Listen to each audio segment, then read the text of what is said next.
Good morning, everyone. Happy Friday morning to you. Welcome back to Morning Musings here on Now TV. I appreciate you being with me so very, very much. Listen, if you have not done so, please hit the subscribe button. I mentioned a week or so ago, right after the turn of the year, I mentioned that my goal for 2025 is to reach 10,000 subscribers. I've got over 8,500. We're continuing to grow. So if you haven't done so, look, it's just fine if you watch and you're not subscriber. I appreciate that anyway. But if you're going to watch, please hit that subscribe button. Help my channel grow. I would appreciate it so very, very much. Okay, so here we are, the middle of January 2025. I tell you, I always heard people say my father passed away when he was 62 years old. Well, I turned 75 December 31st.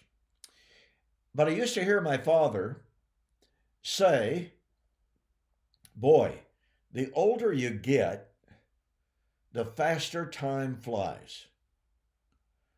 Well, I want to tell you what, ladies and gentlemen, having turned 75, and this has been the way it has been for the last several years, my time is on warp speed. It's just like, wait a minute, whoa, wait a minute. Where's this time going? There's so much that I want to do. I've got places to go. Lord willing, nothing happens with my health continuing. I'll be blessed to go to Australia in March of this year, 2025, for my fourth trip there to speak and to share the word of fulfillment over there. And it's shaping up to be a great time. So I've got so much I want to do. I pray to the Lord every day to grant me the time, grant me the health that I can continue to work and to serve in His vineyard. And I ask for your prayers as well. So here we are, middle of January 2025. So here, what I want to do is I want to go back over to a certain extent. But the reason for going back over what I talked about last week is so that I can drive the point home that Paul in 2 Corinthians 3 and 4 and even 5 is discussing resurrection. And he's doing so under the auspices of covenant transformation. Now, folks, you really honestly just have to see the power of this. This is absolutely critical. So let me go back into chapter 3 ever so briefly here. And let me remind us of what Paul is talking about in 2 Corinthians chapter 3. Paul talks about two covenants. Number one, the covenant that was written and graven in stone. And he said that covenant had glory. Well, what covenant was written and graven in stone? Folks, the only covenant that was ever written and graven in stone was the Decalogue, the old covenant law of Israel. It is absolutely critical that we understand this. Let me reiterate, the only covenant ever engraved in stone was the Decalogue. Well, Paul contrasts that covenant with the new covenant. And he says that old covenant had glory, no question about it. Paul could talk about it in Romans chapter 7, and he would say that the law, and the law that he was talking about was, thou shalt not covet. You know what that is. That was the Decalogue. And he said the law was good and holy and just and spiritual. But he would also say of that law, I find then the law that was intended for life brought death. So, how does Paul speak of the law that was written and graven in stones, the covenant that was written and graven in stones in 2 Corinthians chapter 3? It's the ministration of death. But again, he calls it a covenant of glory. No question about that. Nobody's denying that. But he says that glory was passing away. Now, about this time, I can hear people say, well, Preston, I know, look, my Sabbatarian friends and a lot of the folks who view my videos are Sabbatarians, and they say, well, Preston, if you're going to argue that the covenant that was written and graven in stones was supposed to pass away, then I guess you believe it's okay to murder, to lie, to steal, to commit adultery and fornication, and, et cetera, et cetera. No, that's not what I'm saying. And it's not what Paul said. I want you to listen to what I'm about to say, ladies and gentlemen, and especially my Sabbatarian friends. 9 of the 10 commandments of the Decalogue were moral commandments. And now comes the controversial, people going to get upset comment. The 4th commandment of observing the Sabbath was a ceremonial law. Now look, I have studied with, dealt with, enjoyed communing with, if you allow me to say that. I've known some of the most wonderful people who were Sabbath keepers. They insist that the Sabbath was a moral law. But ladies and gentlemen, a moral law is something that determines right or wrong. It defines right and wrong. It commands what is right and wrong. And somebody may be saying, well, okay, then Sabbath was a moral commandment because if you didn't do it, that was wrong. No. A moral law defines right and wrong, sets the standard for it, and is inherently right or wrong. It is always wrong to murder. It is always wrong to covet. It is always wrong to lie. It is always wrong to steal. It was not always wrong to violate the Sabbath. They could circumcise on the Sabbath. They could go to war on the Sabbath. They could pull their ox out of a ditch on the Sabbath. There are no examples in which God said, now look, I've told you, you're not supposed to commit adultery, but hey, if you really want to, and if kind of caught up in the moment, that's okay. Don't worry about that. You see the distinction? Moral laws have to do with right and wrong. The Sabbath was a ceremonial feast day commandment. Leviticus chapter 23. These are the feast days of the Lord your God, which you shall observe. Number 1 on the list of the feast days are ceremonial days, ladies and gentlemen. Number 1 on the list, Sabbath.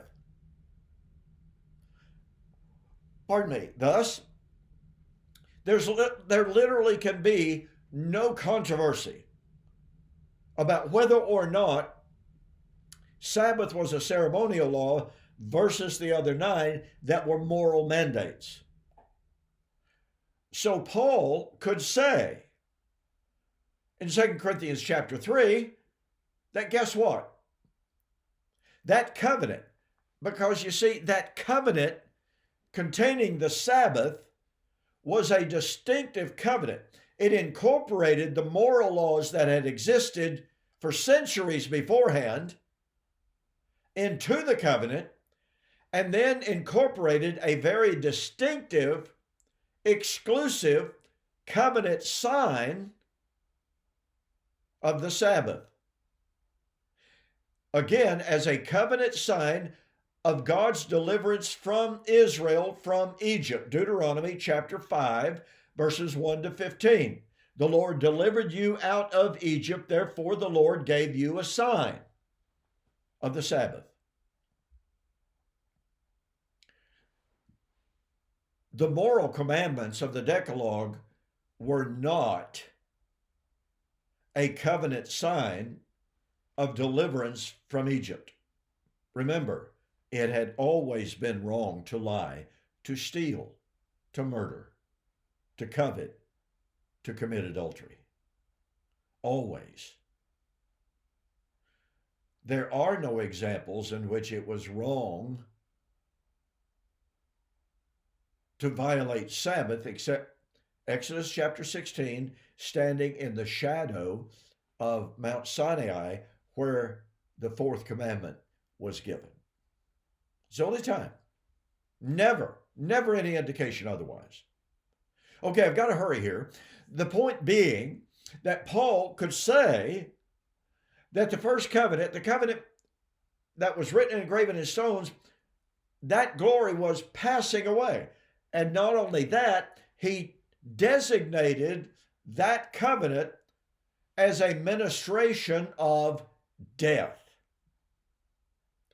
But then, although acknowledging that that first covenant was glorious, had glory, he says the glory of the first covenant has no glory whatsoever compared to the ministration of the new covenant, the covenant of life. Look, Paul loved the old covenant. He said, if a covenant could have been given that could have given life, then verily righteousness would have been through the law. You know, the old law. The covenant written and engraven in stones. But it could never give life. But it was intended to bring them to Christ, who gives life through the new covenant. So understanding, okay, and again, all of this is necessary to be emphasized to bring us into chapter 4, where Paul is talking about, we don't look at the things that are seen, but at the things that are unseen. So Paul could talk about that old covenant, the ministration of death, versus the new covenant, the ministration of life. And he said, through the Spirit, we are being transformed from glory to glory. Even through the Spirit, he said. Now, I want you to notice, he did not say, we have been transformed from glory to glory because the law was nailed to the cross. I was raised, I believed, I taught that Christ nailed the old covenant to the cross. And I appealed to Colossians chapter 2, 16 and 17, where Paul talks about the handwriting of ordinances that was against us, that was contrary to us, but it was nailed to the cross. And I argued, well, see, here's Paul talking about Jesus nailing the law to the cross. Unfortunately, for that doctrine, that is emphatically not what Paul taught. There's a wonderful article on my website, donkpreston.com, bibleprophecy.com, by Dr. Dallas Burdett. Just go to my website, And in the search tab, look for the article on Colossians chapter 2, 16 and 17. I don't have time to go through it this morning, but I just want you to know that the linguistics, the Greek of Colossians chapter 2, 16 and 17, forbids us from saying that Paul said the law was nailed to the cross. Actually, he says exactly the opposite of that, because he says, don't let any man judge you in respect of new moon, feast days, and Sabbaths, which are present active indicative, a shadow of the good things that are about to come. Now, how could Paul say the law had been nailed to the cross and then turn right around and say that the law, the feast days, new moons, feast days, and Sabbaths, were still, when he wrote in approximately 62 AD, they were still shadows, still unfulfilled shadows of the things that had not yet come but were about to come. How could he do that? Was Paul so ignorant as to say, on the one hand, the law was nailed to the cross, but the law hasn't been fulfilled yet? No, doesn't work, does it? Okay, so here Paul is saying that the covenant transition, the covenant transformation, and he uses the Greek word metamorphosis. That metamorphosis was already taking place. It was not yet consummated. And again, I know, believe you me, I know my brethren in the amillennial world. I get attacked by them constantly when I point this out. That's okay. They have to deal with the text. We are being present active, transformed from glory to glory. Now then, remember, we are focused on seeing the unseen. We are focused on the fact that Paul, when he talks about resurrection and parousia, and when Jesus and the rest of the New Testament writers talked about these things, they inform us, if we are paying attention, that those were unseen realities. So let me drive it home by asking you the following questions. Paul says we are being transformed from old covenant glory to new covenant glory. We are being transformed from a covenant of death to a covenant of life. So let me ask you this question first off. What is the transformation from death to life?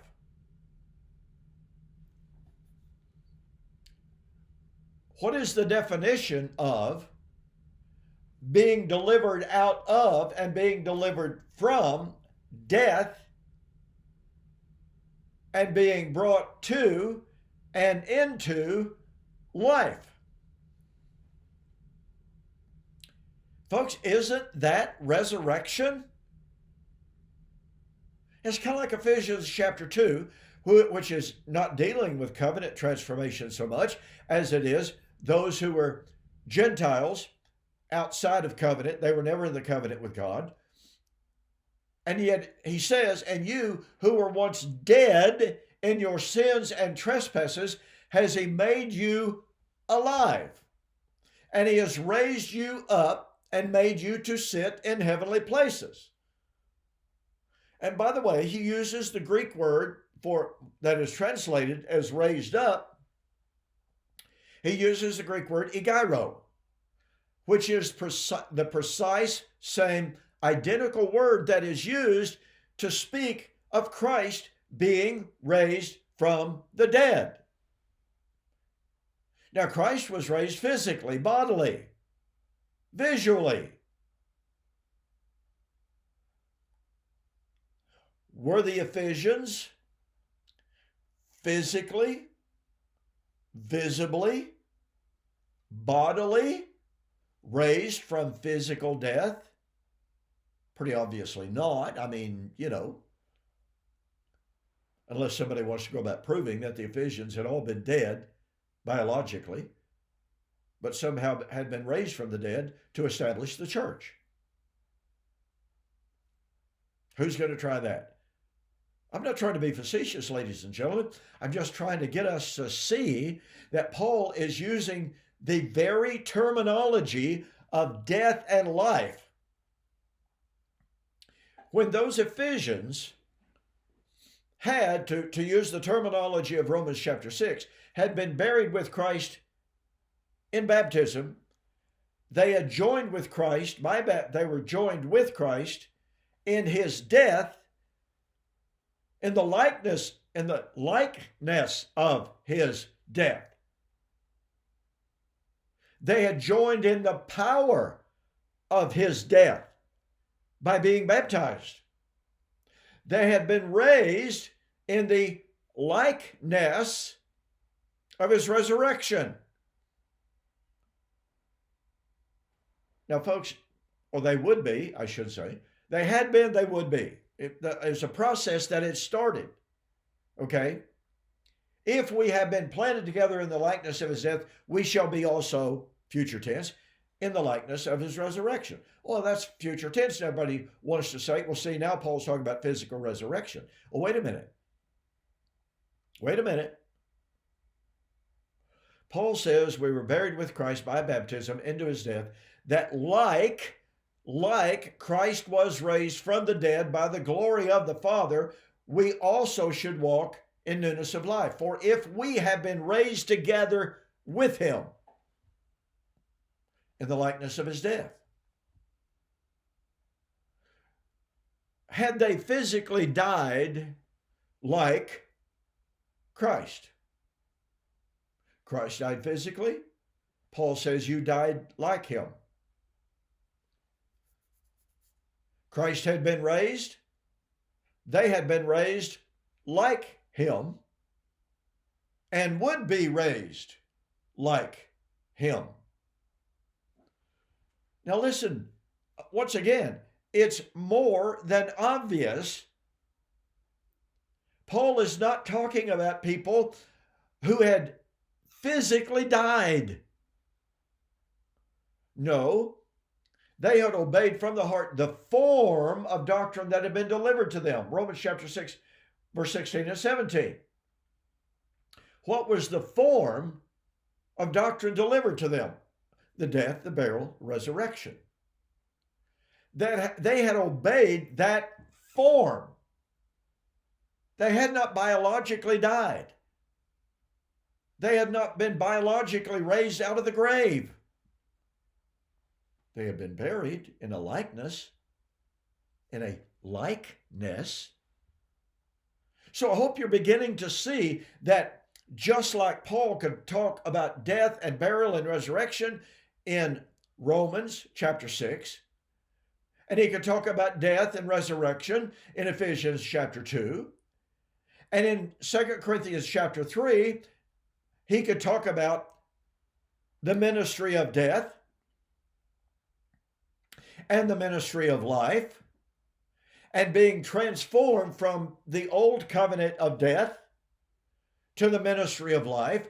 I hope you can see that he's talking about resurrection.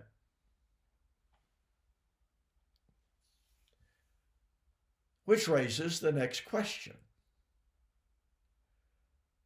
Since Paul is talking about resurrection in 2 Corinthians 3 and 4, and remember, when Paul says we are being transformed from glory to glory, therefore, seeing that we have this ministry. Paul's ministry was covenant transformation, covenant transition from death to death. Paul's ministry was a ministry of death to life. Paul's ministry was resurrection. Folks, do you catch the power of this? But back to the question, because it's so critical. Here is Paul talking about resurrection being defined as covenant transformation.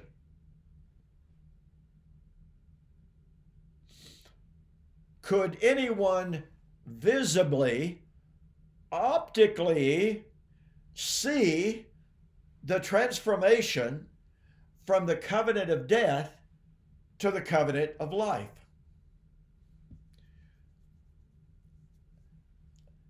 Did people start growing taller? Did people start growing more handsome, more beautiful? Did they start getting wealthy? As all the nonsensical televangelists promise people. Oh, just send us your money and you'll get rich. No. Folks, covenant transformation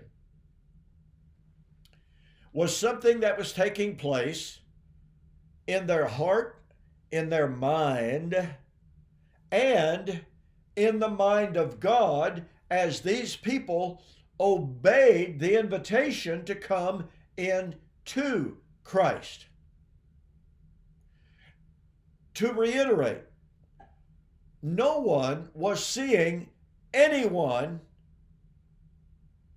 become a new covenant. And somebody says, well, Preston, the fact that they were becoming Christians and no longer worshiping at the temple, wasn't that a sign of covenant transformation? Yes, it was a sign of it. It was not it. You get what I'm saying here, folks? Yes, indeed. If someone, as a Gentile, had been going to the temple of Aphrodite and they're engaging in fornication and they're no longer doing that, well, that's not covenant transformation per se, but it is certainly spiritual transformation. The now refusal to go to the temple was a sign that the inner transformation from death to life was taking place. And listen, I'm completely out of time right now, but I hope you see that we do not see that transformation. I'm out of time. See you next week.